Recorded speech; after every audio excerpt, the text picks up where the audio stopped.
Uno de los grandes programadores en inteligencia artificial. Al final te da ideas o te permite explorar soluciones que no tenías en cuenta. Al final la inteligencia artificial, la suerte que tiene es que él no sabe para qué lo va a aplicar. Entonces es tan general que tú al final coges de ahí partes o trozos. Una red neuronal tiene muchas partes, hay que entenderlas antes de programar. Una vez que las entiendes te pones a programar. Sí, porque te abre mucho la mente y te permite conocer de forma muy explícita cómo funciona todas las partes de cualquier tipo de algoritmo. Bueno, antiguamente recuerdo que lo hacíamos en el blog de notas y luego el compilador traducía eso a código. Porque dependiendo de la CPU, la GPU que tengas, los resultados que te va a dar el programa pueden ser diferentes por la velocidad que tiene a la hora de hacer los cálculos o por la cantidad de operaciones por segundo que puede realizar.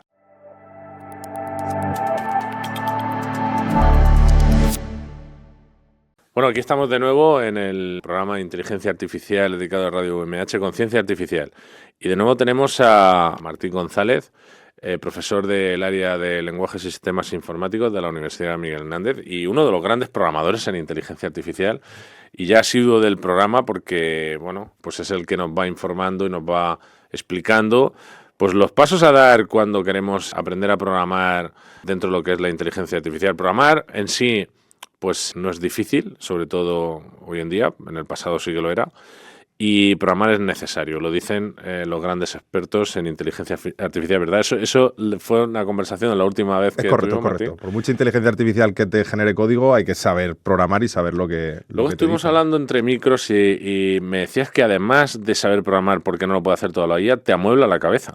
Sí, te ayuda, al final te da ideas o te permite explorar soluciones que no tenías en cuenta. Al final la inteligencia artificial, la suerte que tiene es que él no sabe para qué lo va a aplicar. Entonces es tan general que tú al final coges de ahí partes o trozos que te van a ser útiles en tu programa final.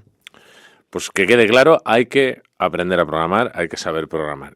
Pero claro, estuvimos hablando, Martín, de Python, nos dijiste que era el programa, vamos, por lo que había que aprender, pero claro, la pregunta es clara, programación en redes neuronales, una vez que sabemos Python, lo dominamos, ¿cuál es el siguiente paso? Vale, tú una vez dominas el lenguaje de programación, sabes programar en Python, yo lo primero que haría es ir a desgranar cómo funciona una red neuronal.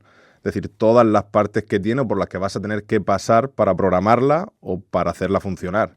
Inicialmente, pues, ¿qué datos le voy a pasar yo a la red neuronal? Es decir, ¿cuál es el formato o la forma que va a tener ese tipo abstracto de datos para entrar dentro de la primera capa?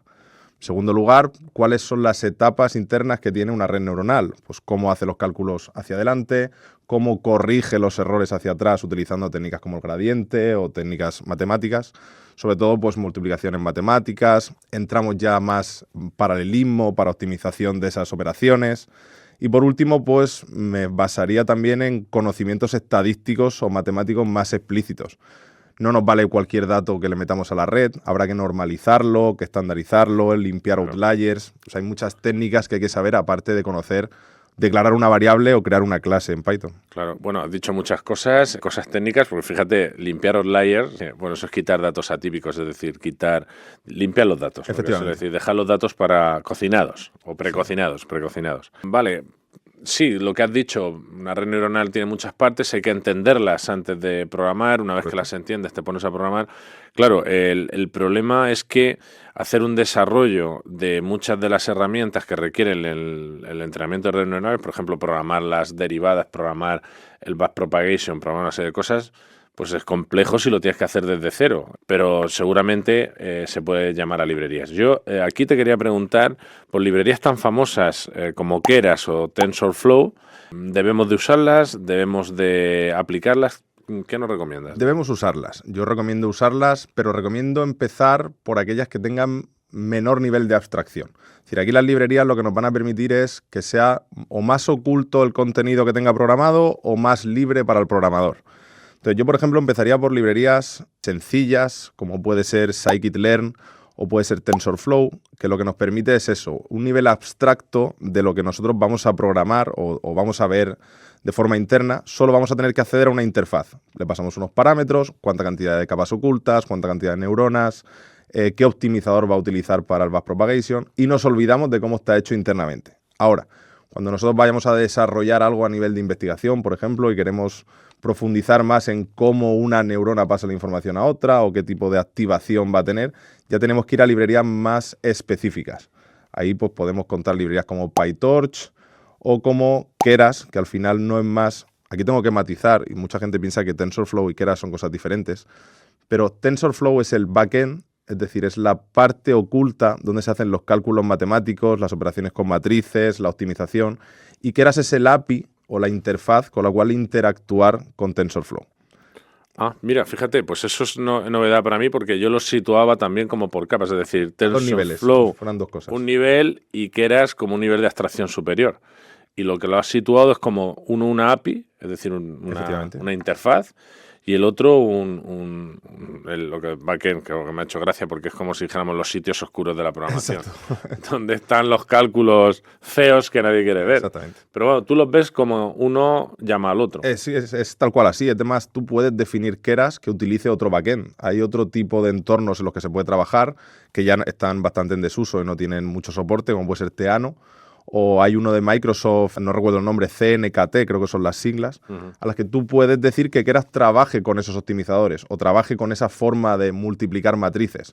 Si recuerdas en C, pues teníamos librerías como MKL o la PAC que hacían lo mismo, multiplicaban matrices, pero cada uno tenía unos algoritmos específicos que pensaba que eran más óptimos. Sí, bueno, qué viejos tiempos. Ha dicho LAPAC y Blas y Scalapac y todas esas cosas del pasado. Oye, una pregunta. Han nombrado PyTorch, pero yo no tengo claro la diferencia entre PyTorch, las librerías, porque al fin de cuentas sí, es una librería, pero la diferencia con Keras, con TensorFlow, el nivel de abstracción de cada uno, ¿cuál sería la diferencia en sí? ¿Y deberíamos de utilizar PyTorch?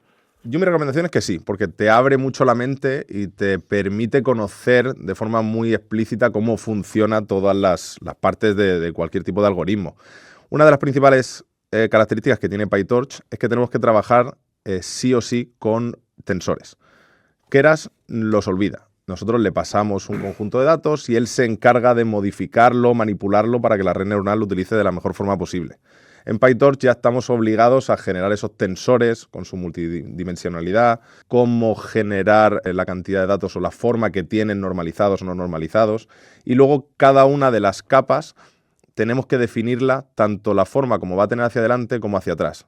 Ya no es solo la interconectividad que tienen las capas. Yo genero, voy a poner un ejemplo, una MLP, una Multilayer Perceptron, que tiene 6 capas. Yo con concatenar 6 unidades dense en TensorFlow sería suficiente, pero en PyTorch me obligan a definir cómo es esa comunicación.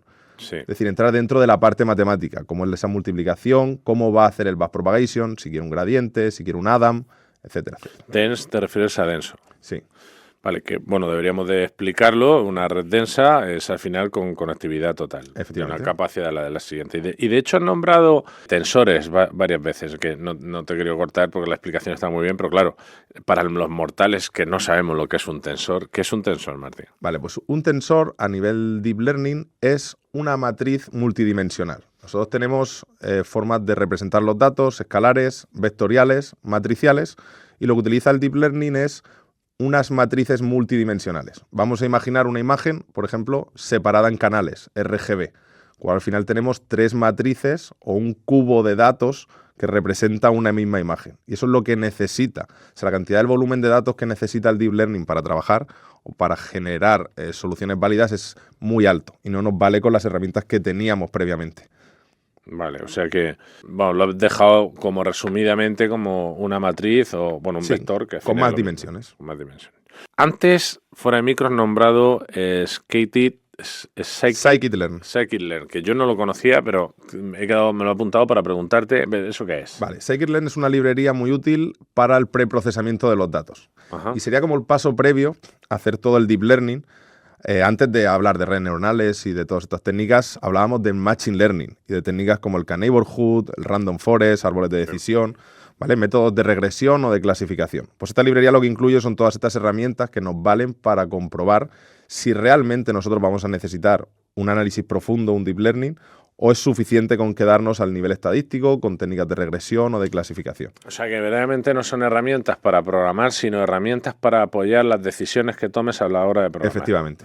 Aquí, sobre todo, la decisión es si nosotros queremos utilizar la librería para aplicar algo o para conocer algo. Si queremos aplicar, utilizamos librerías más abstractas, que simplemente nombrar a las técnicas y suficiente. Scikit-learn sería una muy buena. Y por otra parte, TensorFlow, Keras, PyTorch, sería si vamos a entrar más en profundidad dentro de la investigación propia del algoritmo. Aquí estamos hablando mucho de programar y lenguajes y herramientas, librerías. Pero claro, una cosa que no hemos hablado y es bastante importante es dónde, es decir, el entorno. Yo abro el ordenador y me pongo a programar. Vale, ¿dónde? ¿Dónde pongo yo instrucciones de Python? Y un entorno básicamente es el programa donde, bueno, antiguamente recuerdo que lo hacíamos en el bloc de notas y, y luego el compilador traducía eso a código, pero vamos, eso ya son tiempos que ni nos acordamos. Entonces ahora hay entornos, digamos, mejores, peores o hay de todo. Entonces, ¿qué podríamos decir de los entornos? ¿Tú qué entorno usas para eso? Yo programo principalmente en Spider. Spider yo lo encontré, es un IDE que encontré dentro del framework Anaconda. Anaconda no es más que un programa que engloba muchas herramientas o técnicas de programación y que además es muy útil sobre todo a la hora de crear entornos. Por poner un poco en situación, los entornos en Python son pequeños espacios que yo puedo generar de forma independiente para instalar solo las librerías que voy a necesitar en ese proyecto. No tengo que llenar un proyecto con librerías que no me van a ser útiles. Entonces, si yo al final quiero exportar ese paquete y llevarlo a otra máquina en producción, solo voy a necesitar las librerías que el entorno me pide. Entonces, Anaconda es muy útil para esto, ya para más a nivel de producción o de desarrollo. Hay otros entornos también muy útiles, más sencillos de utilizar y que no necesitan trabajar en local, que esta es una de las limitaciones que puede tener la programación. Ahí tienes que trabajar, compilar y entrenar y todo en local. Todo eso depende de la máquina en la que la ejecutes. Y esto es muy curioso porque dependiendo de la CPU, la GPU que tengas, los resultados que te va a dar el programa pueden ser diferentes por la velocidad que tiene a la hora de hacer los cálculos o por la cantidad de operaciones por segundo que puede realizar. Entonces, teniendo la limitación del trabajo local, podemos disponer de otras herramientas como Google Colab, como Jupyter, que nos permite tener un entorno en un servidor web ajeno a nosotros, donde poder hacer todas estas compilaciones o ejecuciones de forma independiente de donde lo estemos lanzando. Digamos que para que se nos entienda, los primeros, es decir, el Anaconda es un entorno donde hay muchas herramientas y tú ahí dentro de eso usas Spider. Eso está en local, está en tu ordenador y tú ahí programas y usas tu CPU. Correcto. También puedes usar tu GPU. Correcto. También, vale. Y si, digamos, no tienes un buen ordenador, porque obviamente cada uno en nuestra casa pues tenemos lo que tenemos, y necesitas un supercomputador o lo que sea, tendrías que ir allá a un programa como el Google Collaborate o Jupyter, que están ya alojados en un servidor, donde sea, y en ese servidor es donde se estaría ejecutando. Y el entorno de programación, vía web.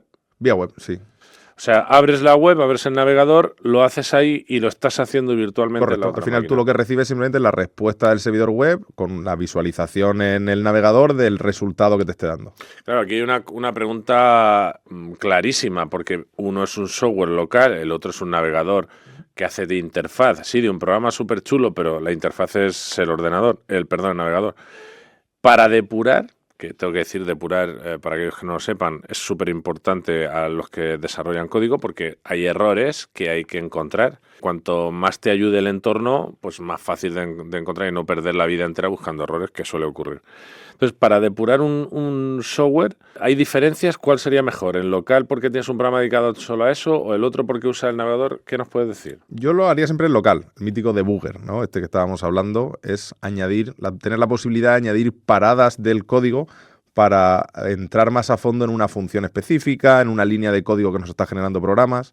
Esto a nivel de navegador no lo podemos hacer, por lo menos las herramientas que yo conozco, como Colab o Jupyter, no lo permiten. Simplemente se programa a nivel de celda. Tú añades el código en una celda, lo ejecutas y te da el resultado de ese contenido. Pero no permite entrar dentro de una variable, por ejemplo, esto sí lo permite Spider, analizar la dimensionalidad o el valor que tiene una variable en cada momento de la ejecución. Esto es muy interesante, sobre todo para conocer qué está pasando en el código o si tengo un error, por qué se está produciendo. Entonces, estas técnicas de debugger solo las podemos utilizar si instalamos un software específico en nuestra máquina local. O sea, que no hay color. Verdaderamente, para depurar lo tienes que hacer. Es que, claro, si tú tienes un programa pequeño, pues te puede dar igual. Pero si tú pasas de las 10.000, 15.000 líneas de código con funciones, librerías, llamadas, linkar, no sé qué, es que al final es importante. Yo estos programas de navegador web yo los utilizaría principalmente para pruebas, para test. Es decir, para sacar alguna gráfica en algún momento determinado, no tengo que lanzar todo mi aplicación o mi ordenador puedo copiar ese pequeño trozo de código, esa celda, lanzarla en remoto. Pero para lo que es hacer un programa, un paquete, un proyecto grande, ya derivaría todo a un software en local. Bueno, pues interesante la charla de hoy. Martín, gracias por venir al programa Conciencia Artificial y seguiremos haciendo más cosas de inteligencia artificial, por supuesto que sí.